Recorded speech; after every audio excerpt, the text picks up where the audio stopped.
வணக்கம் தோழி, நீங்களாம் எப்படி இருக்கிறீங்க? நல்லா இருக்கீங்க நான் நம்புகிறேன். இன்றைக்கி நம்ம சூப்பரான குயிக்கான ஒரு லஞ்ச் ரெசிப்பியை பார்க்க போகிறோம். அதுக்கு நம்ம பீக்கங்காய் கறி பண்ண போகிறோம். ஃபஸ்ட்டு அதுக்கு இந்த மாதிரி பீக்கங்காவை உங்களுக்கு விருப்பமான சைஸில் குட்டி குட்டியாக இந்த மாதிரி நறுக்கி ஒரு பவுலில் நீங்கள் எடுத்துக்கோங்க. அப்புறம் அரைக்கிறதுக்கு தேவையான பொருட்கள்: சின்ன வெங்காயம், தக்காளி 3 நல்லா பழுத்தது, தேங்காய், சோம்பு, சீரகம், மல்லி, அதோட மல்லி இலை, கருவேப்பிலை, இதெல்லாம் போட்டு நல்லா ஃபைன் பேஸ்ட்டாக நல்லா அரைச்சி நீங்கள் எடுத்துக்கோங்க.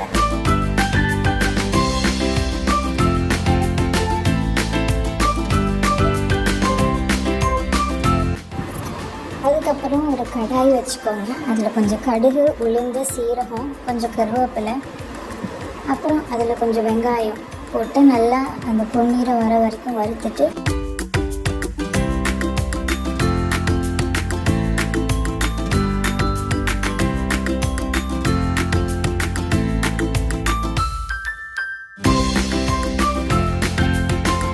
கொஞ்சம் குழம்பு மிளகாத்தூள், அப்புறம் மஞ்சத்தூள், அப்புறம் அதில் காய் கொஞ்சம் போட்டு உப்பு போட்டு நல்லா கலக்கி மூடி வச்சுருங்க.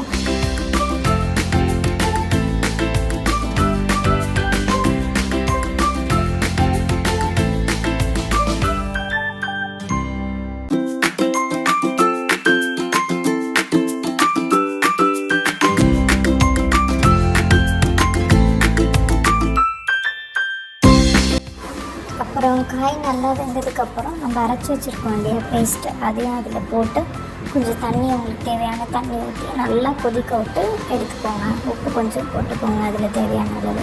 நான் கடைசியாக காரத்துக்காக கொஞ்சம் அந்த மிளகாத்தூள் ஆட் பண்ணியிருக்கேன். அப்புறம் கொதித்து வந்ததுன்னா கொத்தமல்லி போட்டு நம்ம இறக்கிடலாம். அடுத்து நம்ம கேரட் பீட்ரூட் பொரியல் எப்படி செய்யலான்னு பார்க்கலாம். நம்ம இது சீவியும் நம்ம எடுக்கலாம். ஆனால் நான் பீட்ரூட்டை குட்டி குட்டியாக அறுத்து மிக்சியில் அரைச்சி எடுத்துருப்பேன். அந்த டிஃப்ரென்ஸ் உங்களுக்கு தெரியும் கேரட்டுக்கும் பீட்ரூட்டுக்கும்.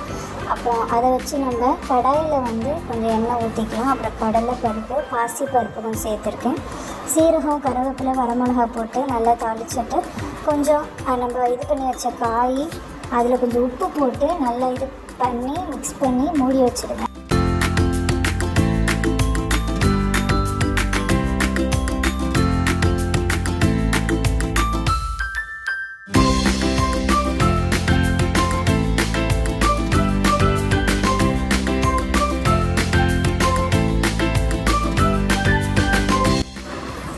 காய் நல்லா வேகட்டும். நல்லா வெந்ததுக்கப்புறம் அதில் நான் கொஞ்சம் வேர்க்கடலை பவுடர் அதை நல்லா வறுத்து பவுடர் பண்ணி வச்சுருப்பேன். அதுவும் தேங்காயும் கொத்தமல்லியும் போட்டிருக்கிறேன்.